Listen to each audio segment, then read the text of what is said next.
మనం చూసాం. పాయకరావుపేట ఎమ్మెల్యే గారు అనిత గారు నోటికొచ్చిన అబద్ధాలు, తమ నాయకుడైన చంద్రబాబు నాయుడు గారిని మించిపోయే అబద్ధాలు ఈరోజు మాట్లాడుతూ ఇష్టం వచ్చినట్టుగా జగన్మోహన్ రెడ్డి గారి గురించి ఈరోజు మాట్లాడిన విషయాలు మన అందరము చూసాం.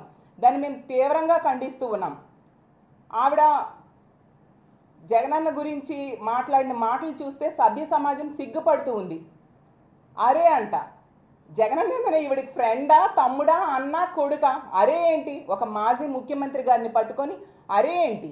ఎన్నిసార్లు మీకు చెప్పాలి? మీకు సభ్యత సంస్కారం మీకు తెలియదా? మీరు నేర్చుకోరా? నెక్స్ట్ ఏమో ఈరోజు చెప్తుంది నేను హిందూని అనేసి. ఆవిడ గతంలో ఒక ఇంటర్వ్యూలో నేను క్రిస్టియన్ని, నా కారులో బైబిల్ ఉంటుంది, నా పర్సులో బైబిల్ ఉంటుంది అనేసి ఆవిడే స్వయంగా చెప్పారు.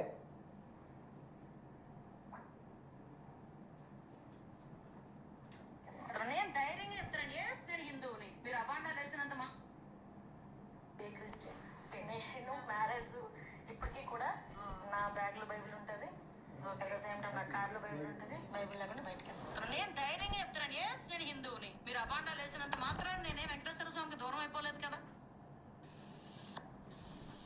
క్రిస్టియన్, నేను మ్యారేజ్ ఇప్పటికీ కూడా నా బ్యాగ్లో బైబిల్ ఉంటుంది, నా కార్లో బైబిల్ ఉంటుంది, బైబిల్ లేకుండా బయటకి వెళ్తాను. నేను ధైర్యంగా చెప్తున్నాను, నేను హిందువుని. మీరు అబాండాలు వేసినంత మాత్రం నేనే వెంకటేశ్వర స్వామికి దూరం అయిపోలేదు కదా. గంటకొక మాట మాట్లాడే ఈవిడ జగన్మోహన్ రెడ్డి గారి గురించి మాట్లాడే అర్హత ఈవిడకు ఉందా అని నేను ప్రశ్నిస్తూ ఉన్నాను. మరి ఈవిడ మొన్న హోమ్ మినిస్టర్ అయ్యాక పాదయాత్ర చేస్తూ తిరుపతి వెళ్ళారు కదా, ఈవిడ డిక్లరేషన్ మీద సంతకం పెట్టారా? అసలు ఈవిడ పెట్టకుండా ఏ మొహం పెట్టుకొని జగన్మోహన్ రెడ్డి గారి మీద ఈవిడ మాట్లాడుతూ ఉన్నారు?